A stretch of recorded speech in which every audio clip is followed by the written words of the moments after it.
안녕하십니까. 메신저 뉴스 김성욱입니다. 첫 순서는 서울동안교회 김영주 목사님, 대전제일교회 김철미 목사님, 부산 진교회 신충우 목사님입니다. 승리한 전쟁과 패배한 전쟁을 통해서 신앙인의 자세를 깨우쳐 주십니다. 세계제대 2차 대전이 일어나고 히틀러의 나치 독일군이 네덜란드, 벨기에, 룩셈부르크 이 나라를 공격할 뿐 아니라 넘어서서 이제는 프랑스까지 점령해 갈 때 유럽의 그 전후는 심각했습니다.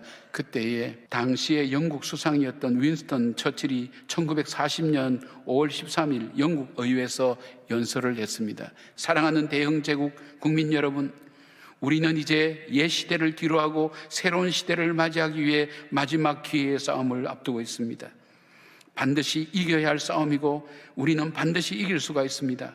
우리는 해안에서 싸울 것입니다. 우리는 거리에서 싸울 것입니다. 우리는 들에서도 싸울 것입니다. 우리는 언덕에서도 싸울 것입니다. 우리는 우리의 조국을 수호할 것입니다. 그러나 우리 조국을 수호하고 새로운 세기를 열기 위해서 오늘 모두는 대가를 치를 각오를 해야 합니다.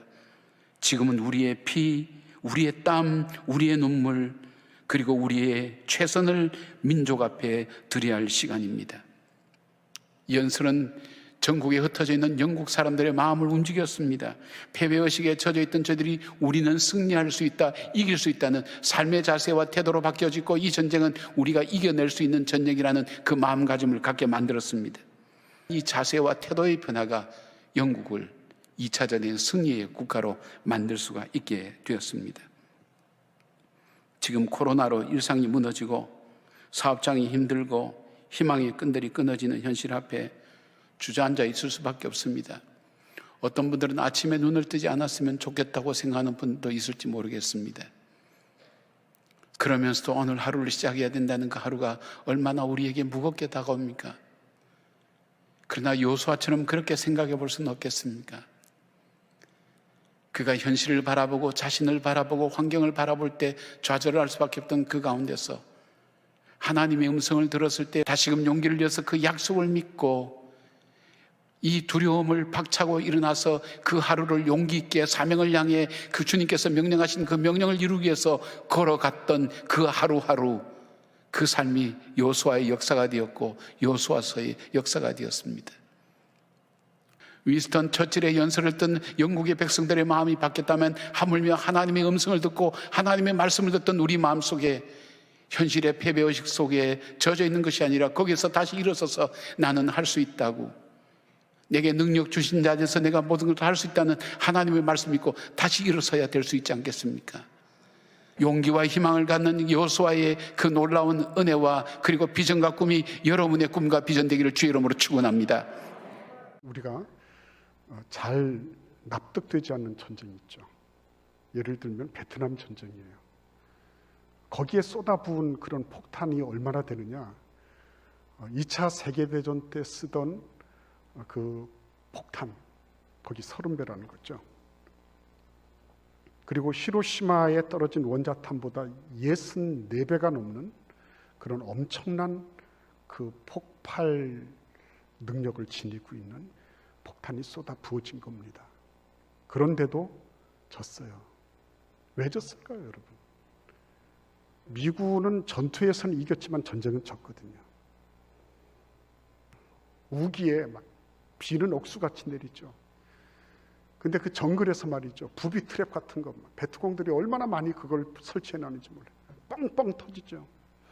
그러면서 막 자기 그 전우가 형에도 알아볼 수 없도록 막 팔다리가 다 찢겨져서 산지사방으로 흩어지는 이런 모습을 보면서 이 미군 병사들의 사기가 점점 떨어져 가고 있어요. 거기에서 본국에서는 계속 반전운동이 일어나고 있고 여론이 그 가운데 제일 앞장섰습니다. 그 카메라 갖다 들이대고 그 전쟁의 참상을 그대로 하나의 필터도 없이 다 보내줬어요. 그래서 그 병사들이 그렇게 생각을 하는 거죠. 달이 이렇게 떠오르면 내가 왜 여기서 개죽음을 해야 되지? 그래서 여러분, 그 미군의 통계에 의하면 M1 소총의 총알 적게는 10,000발로부터 많게는 10만 발에 이르기까지 10만 발당 베트콩 1명 잡았다, 이렇게 얘기하고 있어요. 보구엽 지압 장군이 그런 얘기했어요. 자기는 처음부터 미군의 전쟁 의지를 꺾어야 된다고 생각했다는 거예요.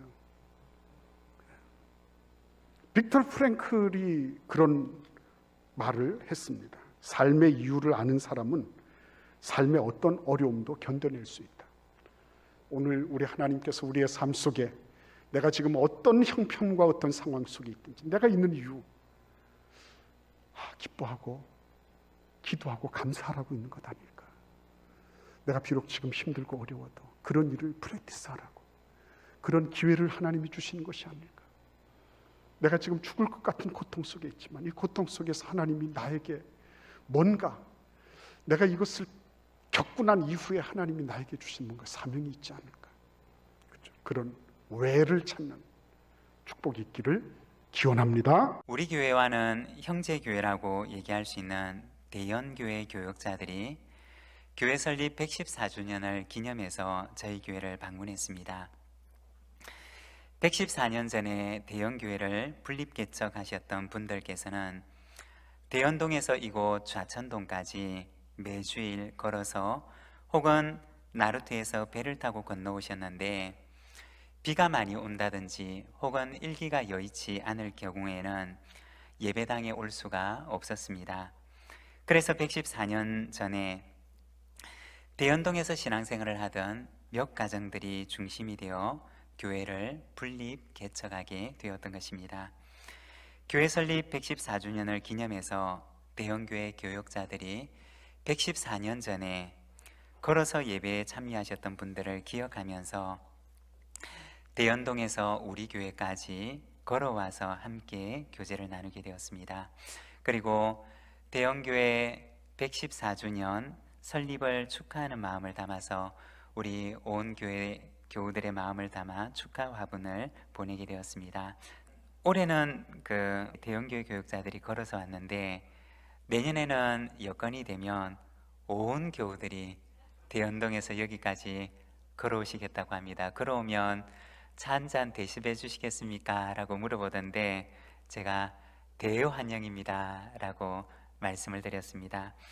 시편 113편에 보면 보라, 형제가 연합하여 동거함이 어찌 그리 선하고 아름다운고, 머리에 있는 보배로운 기름이 수염 곧 아론의 수염에 흘러서 그의 옷깃까지 내림 같고, 헐몬의 이슬이 시온의 산들의 내림 같도다.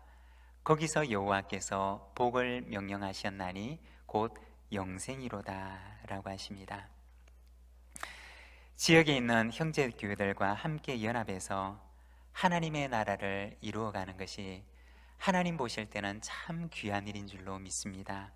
우리 교회와 그리고 지역에 있는 형제 교회들이 함께 연합하고 동력해서 이 땅 가운데 하나님의 교회를 만들어가는 아름다운 교회가 되기를 소망합니다. 메신저 뉴스 두 번째는 남양주 별내도안교회 나강윤 목사님, 경주 남부교회 김상전 목사님, 부산해관교회 조성일 목사님을 연결합니다. 예수님을 믿고 그분의 능력을 알면서도 자신의 문제는 스스로 해결하는 사람들의 아둔함을 지적하십니다. 남미에 가면은 세계에서 가장 큰 강인 아마존 강이 있습니다. 그 강폭도 수십 킬로미터에 이르는 이 아마존 강의 하류는 대서양으로 연결되어 있는데, 이 하류도 엄청나게 광대해서 그곳이 마치 바다라고 착각이 들 정도로 그렇게 큰 강입니다. 페루의 선원들이 이 아마존 강을 따라 운항을 하다가 그 강 위에 조난당한 큰 배 한 척을 발견하게 되는데요. 멀리서 보니까 선원들은 한 사람도 보이지 않고 배만 그냥 강 위에 떠 있는 것이었어요. 그래서 가까이 다가가서 배에 올라가 보니까 수십 명의 스페인 사람들이 모두 입술이 새까맣게 타들어간 채 그렇게 사경을 헤매고 있었어요. 페루의 선원들이 스페인 사람들을 흔들어서 깨우면서 물었습니다. 아니, 도대체 이게 어떻게 된 일입니까? 그들이 다 죽어가는 소리로 우리에게 마실 물을 좀 주십시오. 우리가 물이 없어서 죽어가고 있습니다. 그 배는 스페인에서 출발해서 대서양을 항해하는 중에 태풍을 만나서 헤매다가 어떻게 이 아마존 강까지 흘러 들어오게 되었고, 사람들은 물이 떨어져서 탈진하여 죽어가고 있었던 것입니다. 페루 선원들은 즉시 이 아마존 강물을 퍼올려서 스페인 사람들을 먹였습니다. 그들은 그제서야 정신을 차리고 회생을 하게 되었어요. 그들은 왜 물이 없어서 죽어가는 그 긴급한 상황 속에서 자기들 발밑에 있는 강물을 떠서 먹을 생각을 하지 못했던 것일까요? 왜냐하면 이 사람들은 이 바다 한가운데서 길을 잃고 표류하다가 아마존 강으로 흘러들어오게 되었지만 그들 자신이 여전히 바다 한가운데 있다라고 생각했기 때문입니다. 뜨거운 태양과 타는 목마름의 고통 속에서 진짜 이들을 죽음으로 몰고 간 것은 무엇일까? 그들은 물이 없는 상황 때문에 죽어가고 있었던 것이 아니라 우리는 이제 더 이상 살 수 없다, 구원은 어디에도 없다고 하는 그 절망이 그들을 죽음으로 몰아가고 있었다는 것입니다. 이처럼 우리 삶의 수많은 여정 속에도 어디에 해법이 있는지 보이지 않는 그런 상황을 우리가 살아갈 때가 있죠. 하지만 우리가 저 스페인의 선원들처럼 바로 옆에 계신 하나님을 보지 못하고 하나님의 생수를 떠올리면 살 수 있는데도 불구하고 그냥 버티고 헤매고 답답하게 우리가 그렇게 이 땅의 삶을 살아가고 있지 않은지 한번 생각해 볼 수 있으면 좋겠습니다. 우리의 진짜 문제는 하나님이 옆에 계신데도 알아보지 못하고 하나님이 옆에 계신데도 그분을 찾지 않는 것이 우리의 어쩌면 진짜 문제인 것이죠. 여기 한 아이가 있어 보리떡 5개와 물고기 2마리를 가지고 있나이다. 그러나 그것이 이 많은 사람에게 얼마나 되겠사옵나이까. 성경에서 안드레는 이런 은사를 가진 사람이었습니다. 사람들을 예수님께로 소개하는 은사가 있었습니다.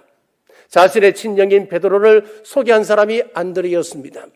그리고 문제가 있을 때마다 그래도 작은 무엇이라도 제시하며 문제를 해결하려고 했던 자세를 가졌습니다. 이 차이였습니다. 안 된다, 털렸다가 아니라 겨자씨만한 믿음을 소유하고 보리떡 5개와 물고기를 가지고 예수님께로 나아갔습니다. 다른 제자들이 이런 안드레의 모습을 보고 비웃진 않았을까요? 그래서 그것이 이 많은 사람에게 얼마나 되겠사옵나이까. 어떻게 보면 이중적인 태도를 보인다 할 수 있습니다. 그러나 안드레가 알고 있었던 하나가 있었습니다. 그것은 바로 우리 예수님께서 얼마나 긍휼함으로 이 사람들을 먹이고자 하신다는 그 마음을 알았습니다. 그리고 또 하나가 있습니다. 예수님의 능력을 믿었습니다. 예수께서 눈을 들어 큰 무리가 자기에게로 오는 것을 보시고 빌립에게 이르시되 우리가 어디서 떡을 싸서 이 사람들을 먹이겠느냐 하시니 왜 주님께서 베드로나 안드레를 찾아오지 않으시고 빌립을 찾으셨을까요? 6절에 보시면은 빌립을 시험하고자 하심이라 라고 말씀하고 있습니다. 여기서 시험이라고 하는 것은 죄 가운데로 유혹한다는 템테이션이 아니에요. 여기서 시험이라고 하는 것은 자녀들이 중간고사, 기말고사 아니면 수능을 친다. 그래서 여기는 말씀의 의미가 바로 테스트입니다. 시험입니다. 그런데 왜 하필이면 빌립을 시험하셨을까요? 요한복음 1장 44절에 보면 빌립이 베세다 사람이었습니다. 지금 베세다 광야에서 일어나고 있는 사건이거든요. 자신의 동네니까 누구보다 동네 사장을 잘 아는 사람이 빌립이었습니다.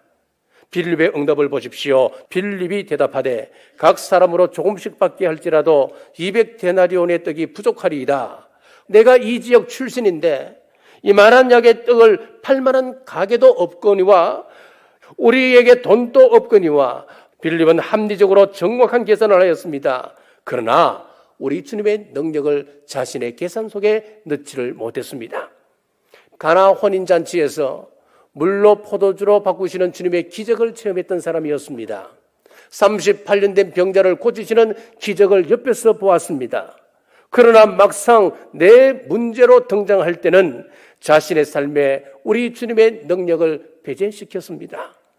오늘 우리의 삶 가운데 시험이 닥쳐올 때 우리도 이런 모습으로 응답할 때가 많이 있습니다.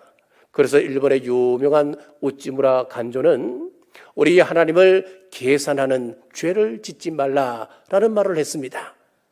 저와 여러분이 정말 악하지 않을까요? 나는 그럴 짓을 할 사람이 아닙니다라고 확신했던 사람들이 불과 3일 후에 예수님을 십자가에 못 박으라고 외쳤던 것이죠. 오히려 내가 악하다, 내가 죄인이다 라고 하는 걸 깊이 깨달으면 선을 행할 수가 있어요. 굉장히 이거 역설적인 얘기죠.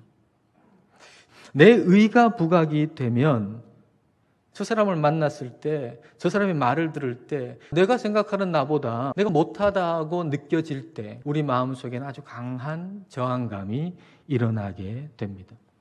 뭐 그 상대방의 의도가 어떻든지 간에 그게 중요하진 않아요. 그 미움을 제대로 처리하지 않고 방치해 두면 영적으로 퇴보하거나 영적인 질병에 걸려요.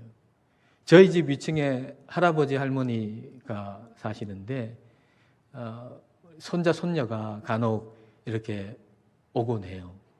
근데 그 손자 손녀가 얼마나 뛰는지 운동장처럼 뛰어요. 너무너무 시끄러워요. 근데 그럴 때 저는 생각해 보는 거죠. 우리 아이들은 어릴 때 얼마나 많이 뛰었던가. 근데 우리 아래층에 사는 분들이 얼마나 많이 참아주셨는가. 그 은혜를 이렇게 생각해 보면 위층의 할아버지 할머니가 손자 손녀가 와서 얼마나 기쁠까. 그러면서 참아주는 것이죠. 근데 문제는 뭐냐 하면요, 저희 아이들이에요. 저희 아이들이 어떻게 아이들이 이렇게 떠들 수가 있느냐. 이렇게 아이들이 뛰고 떠드는데 부모가 가만히 놔두는 것은 예의가 아니다. 지들 어릴 때는 뛰고 떠들었던 거 생각도 못하는 거죠. 자기들은 굉장히 뭐 괜찮은 것처럼 지금 단순하게 자기를 불편하게 하는 것, 그거에만 지금 집중하고 있는 거예요. 저항감이 일어날 때 아니야, 난 그렇게 악한 사람이 아니야 라고 발을 빼지 말고 그 저항감이 일어난 바로 그 위치에서 내가 얼마나 나쁜지, 내가 얼마나 죄인인지 깊이 들어가면 그 안에서 나 같은 죄인에게 베풀어 주시는 예수님의 은혜라고 하는 보물을 찾게 되는 것입니다. 내가 예수님 은혜 없이도 충분히 살아갈 수 있는 좋은 사람이라고 여기기 때문에 그 저항이 일어나거든요. 저도 그렇고 여러분도 그렇고 한 사람도 예외가 없어요. 이번 주 마무리는 부산항서교회 나지천 목사님, 고양 삼손교회 김영수 목사님, 울산 후계교회 김병문 목사님입니다. 예수 믿는 사람들이 세상에서 손해를 보더라도 선하게 살아야 하는 그 이유에 대해서 들려주십니다. 요즘은 코로나로 인해서 우리 교회에서 이 교도소 사역을 못하고 있는데, 예전에 우리가 교도소 사역을 열심히 했지 않습니까? 그때 교도관이 저한테 그런 말을 해주더라고요. 목사님, 이곳에 온 사람들 상당수는 우발적으로 범행을 한 사람들입니다. 그러니까 뭔가 계획을 가지고 막 그렇게 악하게 행동한 것이 아니라 순간적인 어떤 분노, 막 순간적인 어떤 그런 상황에 막 예속이 되어가지고 우발적으로 범행을 저질렀다는 거죠. 사실 우리 모두는 저 사람들 못지않게 다 죄인들인데, 이 교도소 안에 있는 사람들은 들켜서 붙잡힌 죄인들이고, 이 교도소 담장 밖의 사람들은 들키지 않은, 붙잡히지 않은 죄인일 뿐입니다. 그 말이 지금도 제 마음에 남아있어요. 여러분, 우리 주님께서 뭐라고 말씀하셨죠? 마태복음 5장 28절 말씀을 보면, 음욕을 품고 여자를 보는 자마다 마음에 이미 간음하였느니라. 지금 우리는 이 교도소 안에 갇혀 있는 사람들보다 마음속으로 더 많은 음행을 하기도 하고, 더 많은 도둑질을 하기도 하고, 근데 문제는 들키지 않았기 때문에, 붙잡히지 않았기 때문에 이처럼 우리가 살고 있다는 거죠. 그런데 우리가 사람에게는 들키지 않을 수 있겠지만, 우리가 조금도 숨지 못하는, 우리가 조금도 숨길 수 없는 그분이 누굽니까? 하나님 앞에서는 조금도 숨길 수가 없어요. 이게 우리의 모습이라는 거죠. 지금 우리는 이처럼 온갖 추하고 더럽고 악한 죄를 범하면서도 들키지 않는 죄인의 삶을 살고 있는데 언젠가는 이 죄가 다 밝히 드러나게 됩니다. 안타깝게도 코로나19 팬데믹이라는 전 인류에게 닥친 재앙이죠. 노아 홍수에 비견되는 상황이에요. 여러분, 노아 홍수 때는요, 모든 인간관계가 다 단절됩니다. 맞죠? 방주 속에 들어온 다음에는요, 방주 밖으로 나갈 수가 없어요. 세상 밖으로 지금 나갈 수가 없어요. 방주라는 틀 속에 딱 갇히게 된 겁니다.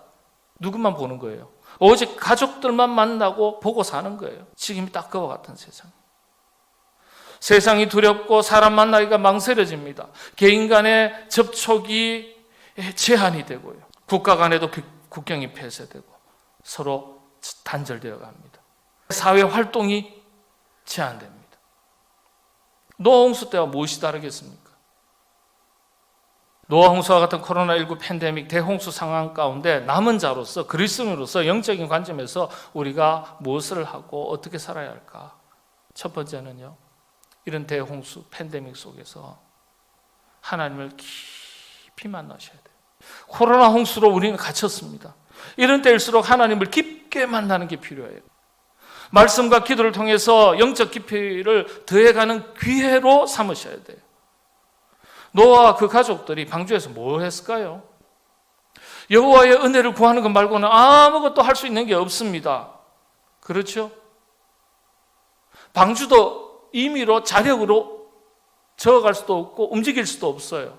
오직 하나님만이 그 방주를 움직이실 수 있어요. 비대면 상황일 때는요, 지금처럼 가족들처럼 깊게 만나는 사람이 필요해요. 노아와 그 가족들이 홍수 속에서 매일 무엇을 구했겠습니까? 가족들과 함께 하나님의 은혜를 구하는 거예요. 매일 은혜를 구하셔야 돼요. 비대면 예배로 가정에서 온라인으로 예배에 참여하는 모든 분들은요, 더 깊은 곳으로 들어가셔야 돼요. 하나님을 깊게 만나기 위해서입니다. 노아는 하나님과 동행한 사람이에요. 동행은 하나님을 깊게 만나는 것을 의미하는 거예요. 말씀과 기도, 이게 통로예요. 여러분, 이런 상황 속에서 말씀과 기도로 하나님의 세계를 깊이 경험하시게 되기를 바랍니다. 하나님의 깊은 임재는요, 거룩한 삶으로 이어집니다. 도덕적으로, 영적으로 순수하고 거룩하고 정통성 있는 삶을 말하는 겁니다. 거룩한 삶을 말하는 거예요. 저는 어릴 때 어른들로부터 많이 들었던 덕담이 착하게 살아라 하는 그 덕담을 제일 많이 들었던 것 같습니다. 그런데 지금은 사람은 착한데 또 저렇게 착해가지고라고 이런 말을 들으면은 긍정적인 느낌보다는 세상살이 잘 못하는 것처럼 들리는 것이 사실입니다. 지금은 착하다는 말보다는 똑똑하다, 능력이 있다라는 말이 진정성 있는 칭찬으로 여겨집니다. 착한 것보다는 능력이 우선시되고 이런 상황에서 예수 믿는 그리스도인들 세상을 살아가기가 결코 쉽지가 않습니다. 그렇다면 우리가 착하고 선하게 살아가야 되는 것, 이것을 포기해야 되겠습니까? 오늘 본문은 이제 세상을 향한 선언과도 같은 것입니다. 우리의 정체성, 아이덴티티가 무엇인지. 오늘 말씀을 자세히 보시면은 예수님은 우리에게 너희는 세상의 소금이 되라라고 말씀하지 않습니다. 단정적으로 너희는 이 땅의 소금이다라는 거예요. 그러기에 우리는 세상의 소금이 되게 해달라고 기도하기보다는 세상의 소금의 역할을 잘 감당하고 나는 세상의 소금이라는 자존감을 가지고 살아야 된다는 거죠. 또한 예수님은 우리에게 너희는 세상의 소금이다 라고 말하셨지, 너희는 교회 안에 소금이다 라고 말씀하지 않습니다. 그리고 요한복음 20장 21절 말씀에도 아버지께서 나를 보내신 것 같이 나도 너희를 보내노라 그랬습니다. 세상에 있는 우리를 거두어들이는 것이 아니라 우리 주님께서 우리를 세상으로 보낸다는 말씀인 것이죠. 이란 주님은 성도들이 세상을 떠나 수도사처럼 살지를 원하지 않는다는 것을 알 수 있습니다. 참 그리스도인들은 세상살이 하면서 달라도 뭔가 다른 것을 느낄 수가 있습니다. 말투나 행동에서 구별할 수가 있다는 것이죠. 우리의 신실한 모습 때문에 세상은 긴장하고 우리가 그 자리에 있기만 해도 우리의 성품 때문에 나도 좀 저렇게 되었으면 좋겠다 하는 그런 감동을 받도록 해야 되는 것이죠. 조용히 다른 사람에게 짠맛을 낸다 하는 것은 굉장히 중요한 것입니다. 가정 안에서 이런 제대로 된 소금 한 사람만 있어도 그 가정에는 절대 큰 사고가 나지 않습니다. 직장 안에서도 이렇게 짠맛을 내는 사람 얼마만 있다면 그 직장은 나빠지지 않을 것입니다. 목사님들의 말씀 전체를 들으실 수 있도록 전부 링크해 두었습니다. 아직 메신저 뉴스 구독을 누르지 않은 시청자님이 계시면 지금 구독과 좋아요, 알림 설정까지 부탁드립니다. 다음 주까지 안녕히 계십시오. 메신저 뉴스 김성욱이었습니다.